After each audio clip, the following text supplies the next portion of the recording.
Shane Manning, an Australian triathlete based in Dubai, came face to face with COVID-19, spent 9 days in the hospital, 14 days quarantining in this house, and still on mission to complete full healing.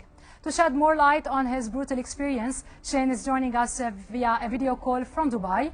I would like to start by asking you about the precautionary measures implemented by the UAE government. Were you compliant from the beginning with all the precautionary measures implemented by the UAE government? To a certain degree, yes, we were. You know, I've got 3 young children, so we were still trying to keep them as active as possible, but we weren't out socializing as much as we would. In essence, before we went into the full UAE lockdown, we were still freely moving around, but we'd limited ourselves to when we go grocery shopping. And we were basically just doing stuff that was active, things on the beach where we weren't in close contact with people. Okay. So in essence, I was not 100% compliant, but we were taking very precautionary measures. In your case, you have fallen from the heights of fitness to the depth of despair. And this demonstrates that no matter how fit or healthy a person is, they can be prone to COVID-19. Can you tell us how was your reaction when you first knew that you had COVID-19? Like, shortly tell us your experience. It started out just feeling like I had a cold, nothing much. And then over the next sort of 2 or 3 days, it really went into a lot of body ache, a lot of fever, loss of appetite, things like that. And it was only after about 4 or 5 days was I tested and then told I was positive with it. And throughout this time is when things got progressively worse. After I was informed by the Dubai health authorities that I was positive, that was about a week of having all the symptoms. And that's when things got really, really brutal, as I said to you earlier. It took me into a deep, dark hole.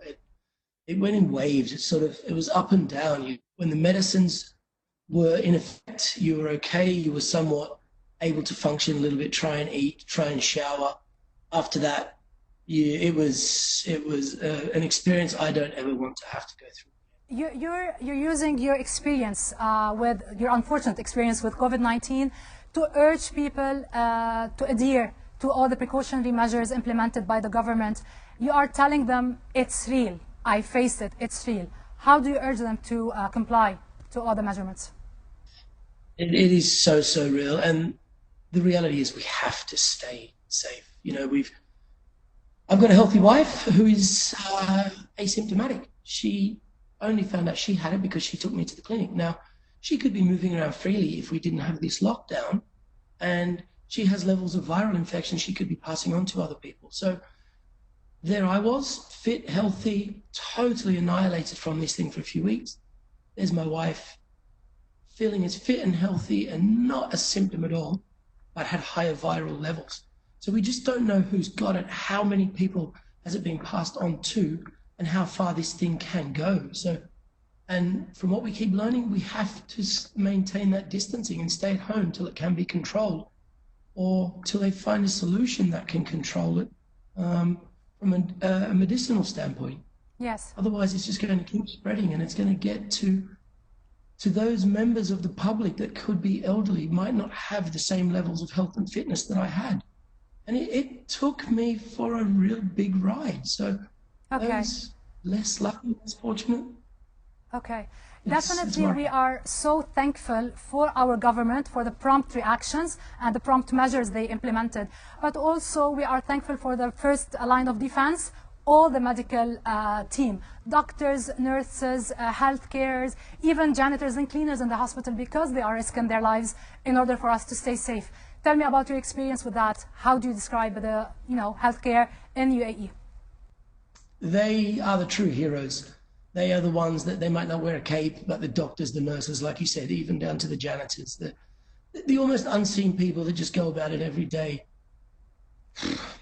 I couldn't have asked for better treatment, better help, better support. They've been in touch since, either via social media or official communication channels.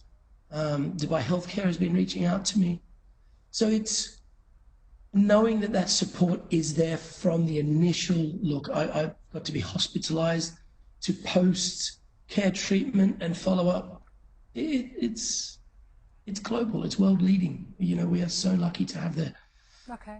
the medical systems we've got in place here. You are still on a mission for complete healing, full healing, and we can see through your Instagram that you are posting some of your physical activities to stay in shape and to combat the COVID-19 permanently. Can you please give us like an advice to wrap up this video call?